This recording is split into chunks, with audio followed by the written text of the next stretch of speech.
খুবেই এটা স্বাস্থ্যকৰ ৰেচিপি লৈ আহিছোঁ আজি আৰু এই ৰেচিপিটো হৈছে ভেদাইলতাৰ বৰা।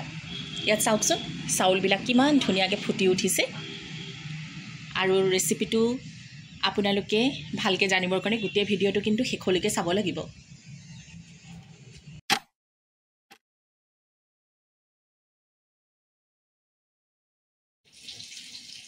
আজি আপোনালোকলৈ লৈ অহা ৰেচিপিটো খুবেই স্বাস্থ্যকৰ আৰু সেই ৰেচিপিটো হৈছে ভেদাইলতা পাতৰ বৰা। আৰু এই বৰা মই বনাম নহৰু, জলকীয়া আৰু চাউলৰ সৈতে। চাউলখিনি মই পানীত প্ৰায় আধা ঘণ্টাৰ কাৰণে তিয়াই থৈছোঁ। যিকোনো ভাত খোৱা চাউলৰ দিলেই হ'ব। আৰু এইখিনি মই মিক্সিত অকণমান আধা খুন্দা কৰি ল'ম আৰু তাৰ পিছৰ প্ৰচেছখিনি আপোনালোকক মই দেখুৱাই আছোঁ।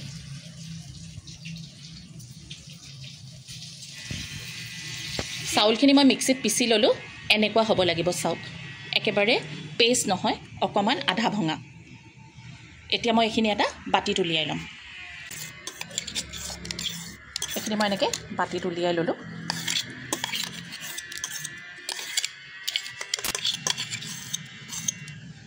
এতিয়া মই চাউল খুন্দি থোৱা মিক্সিৰ বাতিটোতে দি দিম নহৰু কেইফুটামান আৰু জলকীয়া। জ্বলাটো আপোনালোকৰ সোৱাদ অনুসৰি দিব, যদি বেছি জ্বলা খায় বেছিকৈ দিব। এতিয়া মই ভেদাইলতাখিনি এই বাতিটোতে ভৰাই ভালকৈ পেষ্ট কৰি ল'ম।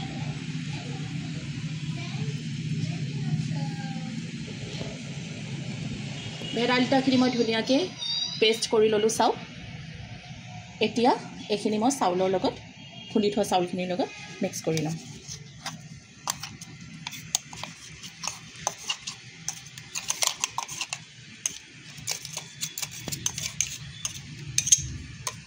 ইয়াতে দি দিম মই জোখৰ নিমখ।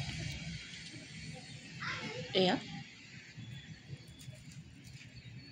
ইয়াত হালধি নালাগে, যিহেতু এইখিনি বনালে ক'লাই হৈ যাব, সেইকাৰণে হালধি নিদিলেও হ'ব। এইখিনি এতিয়া ভালকৈ মিক্স কৰিম আৰু ইয়াৰ বৰা ভাজিম। কিন্তু মিঠাতেলত ভাজিম দেই, মিঠাতেলত ভাজিলেহে আচল সোৱাদটো পোৱা যায়। ব'লক তেনেহ'লে ভেদাইলতা বৰাৰ সোৱাদ লওঁ।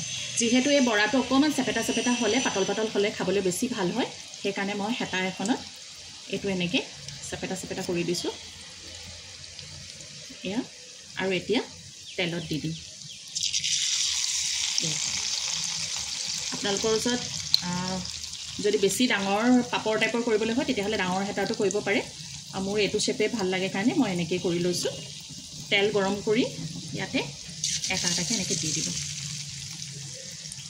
এনেকৈ মই গোটেইখিনি বৰা ভাজি ল'ম। খুব সহজ, হেতাখনত এনেকৈ দি চামুচেৰে লাহে লাহে এনেকৈ দি দিব আৰু তেলত লাহেকৈ এৰি দিব। কিমান ধুনীয়া হৈছে। এয়া আমাৰ ভেদাইলতাৰ বৰা ৰেডি হৈ গ'ল। চাওক কিমান ধুনীয়া হৈছে আৰু কিমান ক্ৰিস্পি হৈছে সেয়াও চাওক আপোনালোকে।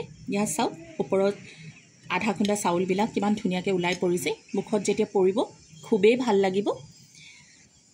এনেকৈ বনাই খাই চাব আৰু কমেণ্টৰ মাধ্যমত মোক জনাব আপোনালোকৰ মোৰ ৰেচিপিবিলাক কেনেকুৱা লাগিছে। আপোনালোকৰ এনেকুৱা মৰম দি যাব যাতে মোৰ চেনেলটো আগুৱাই যাব পাৰি। পুনৰ লগ পাম নতুন নতুন ৰেচিপিৰ সৈতে। আজিলৈ আহিছোঁ, ধন্যবাদ।